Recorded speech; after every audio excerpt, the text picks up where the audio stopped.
Dia berani di tempat-tempat keramaian. Kemudian dia tidak pernah menunjukkan titiknya di mana. Dia langsung ke sasaran. Paling mereka nanti ditembak. Itu kan nggak menyelesaikan masalah. Karena ini kan satu gejala sosial yang baru ini. Kita nggak tahu apakah ini by design juga untuk menghancurkan bangsa ini. Dimulai dari Kota Medan. Ya saudara, aksi begal dan tindak brutal dari geng motor marak terjadi akhir-akhir ini di Kota Medan seperti yang terjadi pada hari Rabu 20 April 2022 lalu, di mana para pelaku tidak segan-segan untuk menghabisi nyawa korbannya di depan keluarga. Apa yang sebenarnya terjadi? Kami akan membahasnya dengan Ketua Pemuda Mitra Kamtipmas Rajamin Srait bersama saya, Prasetyo. Baik, Pak Rajamin. Ya. Apa sebenarnya yang melatar belakangi aksi begal marak belakangan ini di Kota Medan? Saya melihatnya ini adalah satu hal yang sangat merisaukan dan menakutkan. Karena apapun yang kita ceritakan, ini semua cikal bakalnya dengan adanya mulai premanisme. Dan kebiasaan-kebiasaan ini melebar menjadi satu tren di kalangan anak-anak yang masih remaja, yang keluarganya broken home atau broken heart, atau mungkin sudah terlibat dengan kejahatan-kejahatan. Dan kita lihat para pelaku kan kebanyakan masih anak-anak produktif ya, bukan orang-orang residivis, bukan orang-orang yang sudah agak lebih tua, tapi masih seperti kejadian di Medan Labuan itu kan masih umur di bawah 18 tahun, di mana mereka pantasnya masih sekolah, mereka masih pantas untuk dididik, dibesarkan orang tuanya, tapi mereka hari ini harus ada di tahanan kantor polisi. Jadi kalau saya lihat sebenarnya kita sebagai masyarakat Kota Medan, kita berharap penyelesaiannya bukan seperti penyelesaian yang sekarang yang selama ini dibuat. Misalnya adakan patroli, nggak salah patroli itu. Tapi berapa lama kita tahan patroli? Dan kalau kita lihat begal sekarang ini adalah begal yang udah over. Maksud overnya? Dia berani di tempat-tempat keramaian. Kemudian dia tidak pernah menunjukkan titiknya di mana. Dia langsung ke sasaran. Mana yang dia lihat langsung diambilnya. Kemudian kayak di daerah Medan Labuan itu kan itu daerah yang ramai. Ya. Kemudian kita lihat Jalan Abdul Haris Nasution, banyak korban-korbannya. Dan paling mereka nanti ditembak. Itu kan nggak menyelesaikan masalah. Kalau akarnya nggak selesai. Ya kan? Karena ini kan satu gejala sosial yang baru ini. Ya, yang mungkin selama ini tidak diperdulikan, masih dianggap seperti hal biasa. Sebenarnya ini kita nggak tahu, makanya perlu sebenarnya pihak kepolisian melibatkan TNI juga untuk melakukan investigasi intelijen.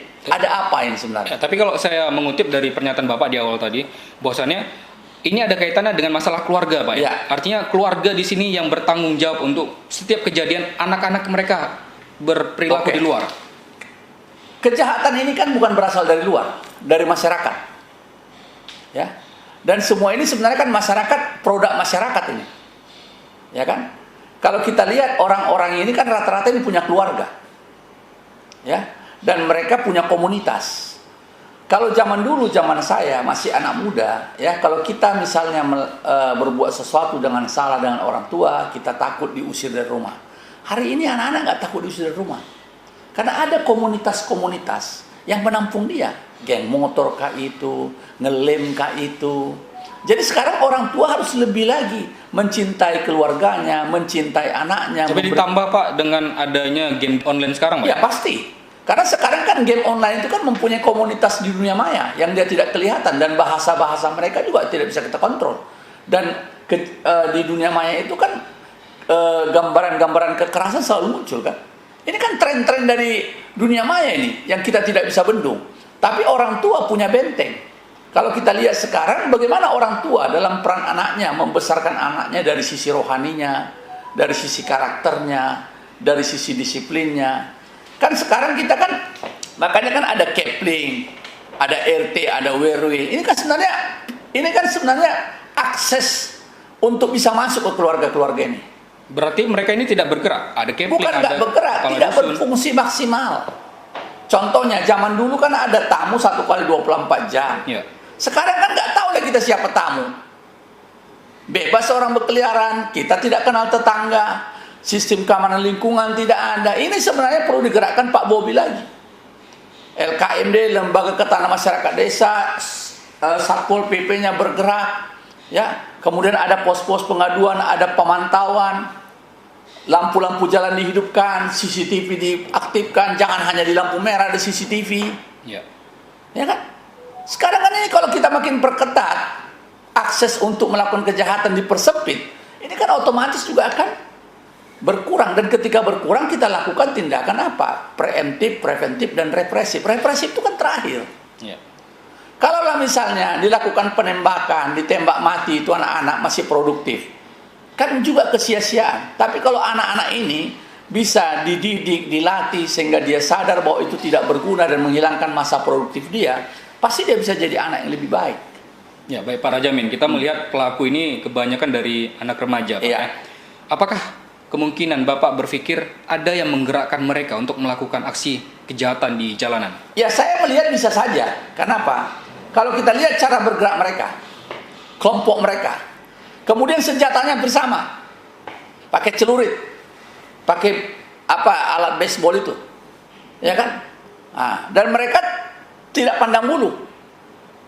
Kalau kita lihat dulu misalnya bentrok antar pemuda desa dengan desa, lingkungan OKP kan nggak sampai mengganggu semua orang, nggak ada di situ yang kena mati, kena bunuh orang yang tidak bersalah. Ini sekarang orang yang mau pergi belanja sama istri sama anaknya, istrinya sudah minta ampun, jangan dibunuh, tapi masih tega. Kenapa dia bisa tega? Rasa takutnya nggak ada, rasa belas kasihannya nggak ada kemanusiaan. Dan tidak ada yang menolong di lokasi, Pak. Tidak ada siapa yang berani. Karena apa? Kalau nanti lakukan pembelaan, misalnya si begal kena tangkap, mati kena bunuh, ya nanti bisa jadi tersangka lagi seperti yang di NTB. Makanya perlu juga polisi mengajak masyarakat mempunyai daya cegah, daya tangkal, daya lawan terhadap kejahatan ini.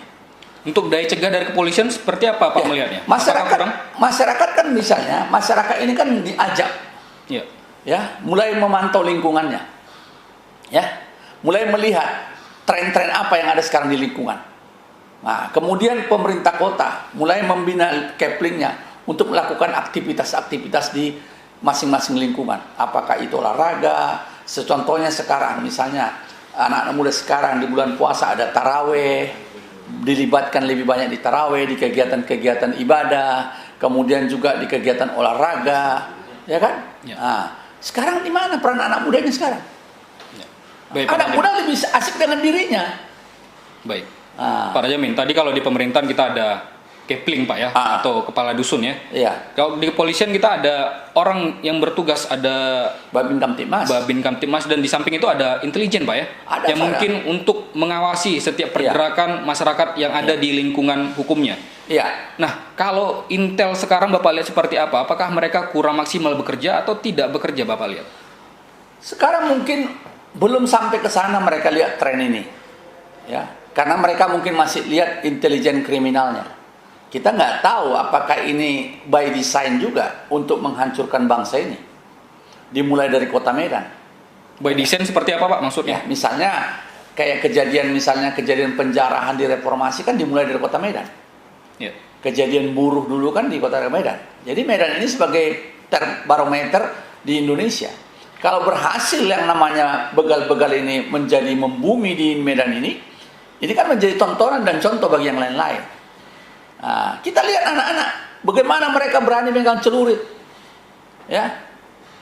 Kalau mereka berani megang celurit seperti video yang sudah beredar di media sosial, artinya mereka sudah belajar Pak ya. Sudah masuk sama dia itu. Sudah masuk doktrin kekerasan. Sudah masuk sama dia bahwa itu adalah benar. Ada kelompok-kelompok atau ada organisasi di balik semua ini? Ya bisa saja. Tapi ini masih bibit-bibitnya. Tapi belum tahu Pak ya. Belum tahu. Namanya siapa? Kita nggak bisa memastikan. Tapi yang namanya kita lihat dari pergerakan mereka, dari cara mereka, ini terorganisir. Kayak kita lihat kan ada geng motor yang ditangkap sama bos-bosnya, mungkin juga ada penadahnya, ada pemasok narkobanya. Ini kan mungkin dari satu siklus bisnis. Berarti ini ada kaitannya dengan peredaran narkoba yang ada di Sumatera Utara? Bisa, dan itu sangat mungkin. Yang kedua, ini bisa membuat juga iklim ekonomi kita rusak. Contohnya, orang yang kerjanya harus malam, orang yang harus pergi jalan-jalan malam, semua menghentikan kegiatannya. Warung-warung yang buka jadi tidak buka, semua menjadi terganggu karena kondisi keamanan yang tidak terjamin. Jadi kita meminta kepada aparat kepolisian, apakah itu Polda, apakah itu Polres, dibantu dengan TNI, ya, ajak masyarakat, dan masyarakat kita sama-sama, ya, minimal kita menjadi telinga dan mata daripada kepolisian, melihat gejala-gejala apa yang timbul di lingkungan kita. Itulah kita ciptakan dulu polisi menjadi polisi diri sendiri, ya, minimal dia tahu dia apa yang perlu lakukannya ketika sesuatu yang tidak baik sedang ada di hadapannya. Dan masyarakat juga harusnya dibekali bela diri juga, Pak. Daya cegah, ya itu tadi contohnya, ya, kalau kita suruh masyarakat bela diri semua kan nggak mungkin juga. Ya.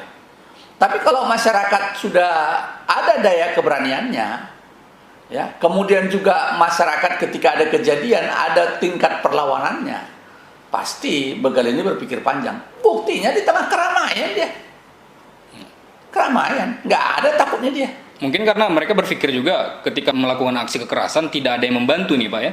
Ya, sekarang mereka kan, ya mereka udah melihat, udah bisa mereka ukur. Kalau kita ngangkat celurit rame-rame, kita bunuh orang, kita hancam orang, orang kan takut. Nah, tapi sekarang kan kalau polisi kan, rasio polisi dengan masyarakat kan nggak cukup banyak juga. Ya, baik. Kalau menunggu polisi kan mungkin butuh waktu lama. Ya. Tapi ketika kita melihat kejadian seperti kejadian yang di Medan Labuan tersebut, pelaku melakukan aksi begalnya terhadap korban dengan menggunakan senjata tajam, apa yang semestinya dilakukan oleh masyarakat, Pak? Ya, masyarakat itu kan misalnya, contohnya dia lihat sepeda motor, ya dia tabrakan aja sepeda motor itu. Ketika dia jatuh kan bisa diamankan. Ini kan rasa takut duluan. Ada dua takut terjadi korban dia juga. Ada takut juga kalau nanti kita apa-apain kita yang kena. Ya kan? Berarti solidaritas kita juga harus ditingkatkan, Ya, Pak, itu ya? tadi daya cegah kita, daya lawan kita yang harus dibangun. Baik. Bukan kita mau hakim sendiri, tapi bagaimana kita mengamankan pelaku kejahatan itu. Ya. Pihak kepolisian juga sebelumnya, ini aksi begal kan sudah beberapa kali terjadi di Kota Medan, Pak. Ya.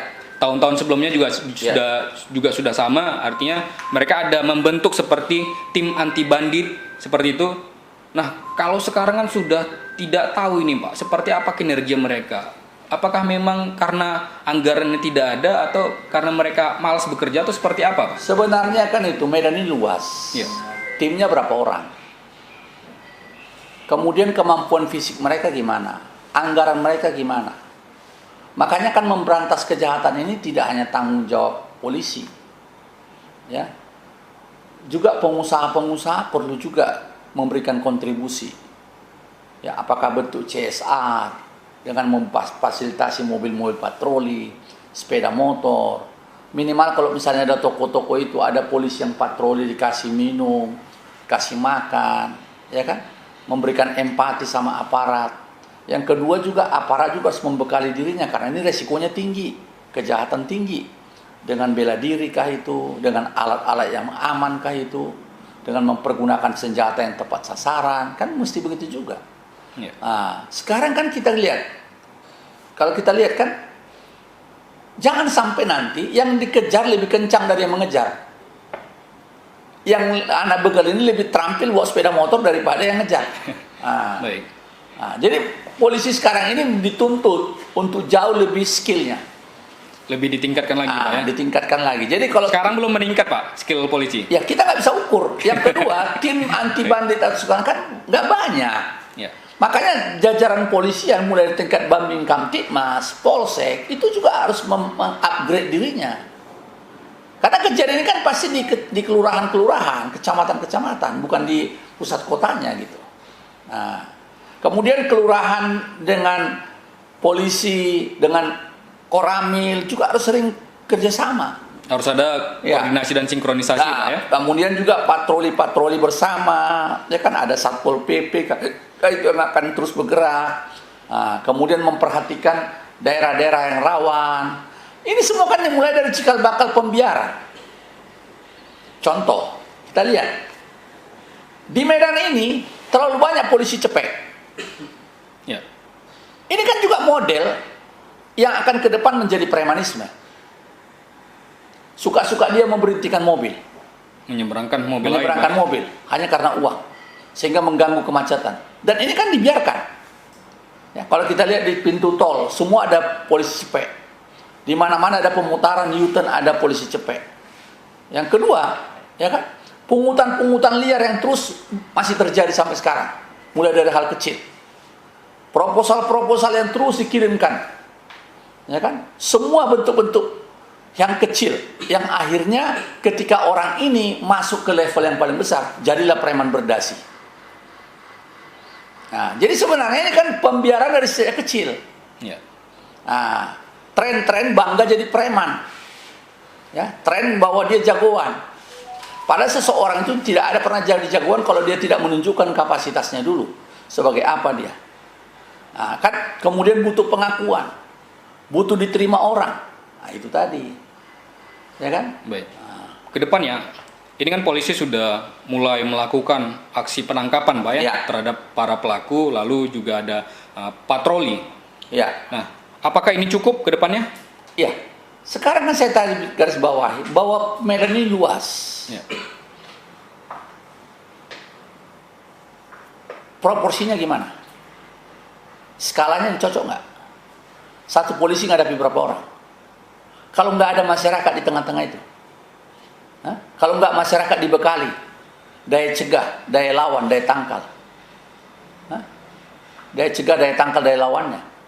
Kemudian apa yang dilakukan ketika, karena harus dibekali juga, apa yang harus dilakukan ketika terjadi, atau tanda-tanda gejala siapa begal itu. Sekarang kalau kita naik sepeda motor, kita lihat ada sepeda motor, udah takut kita. Begal atau tidak ini?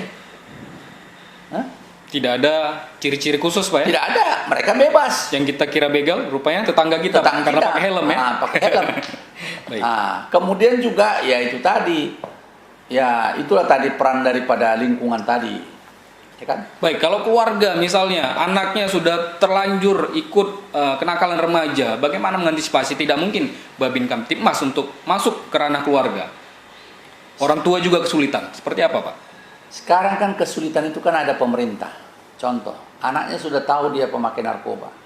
Dia sendiri melaporkan ke polisi untuk direhabilitasi. Hah? Sekarang kan banyak juga orang tua nggak peduli sama anaknya. Dibiarkan saja, Pak ya? Dibiarkan saja menjadi penyakit masyarakat. Baik. Padahal kan orang tua itu kan dikaruniakan anak itu untuk dibesarkan, dididik, dan menjadi orang yang berhasil.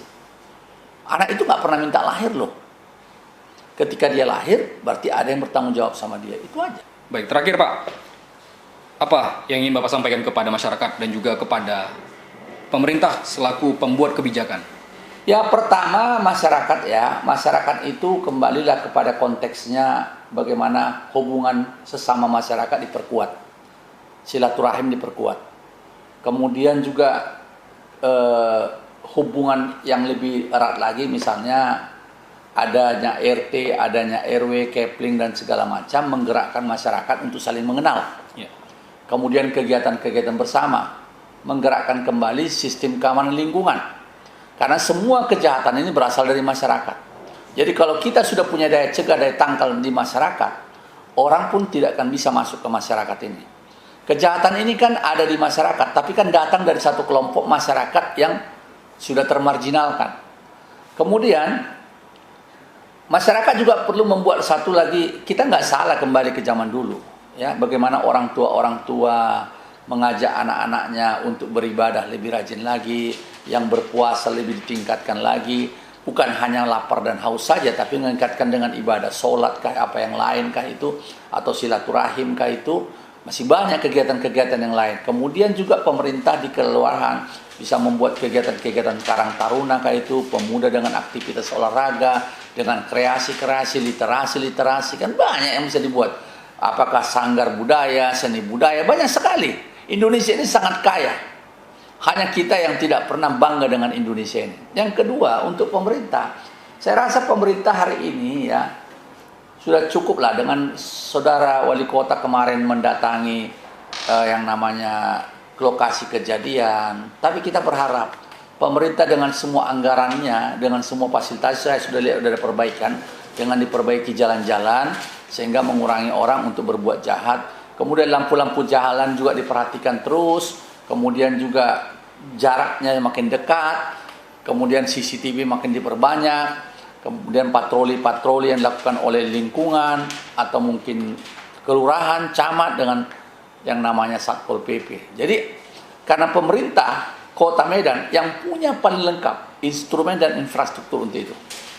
Nah, kita mendukung Polri, Polda Sumatera Utara, Polrestabes dibantu oleh TNI untuk membuat Medan ini menjadi Medan sejahtera, Medan kota yang kondusif, Medan kota yang berkah. Baik, terima kasih Pak Radjamin Sirait atas waktunya berbincang bersama program eksklusif. Sehat-sehat selalu Pak Radjamin. Ya, demikian tadi saudara perbincangan kita dengan Ketua Pemuda Kamtibmas Radjamin Sirait. Saya Prasetyo melaporkan untuk program eksklusif Aktual Channel.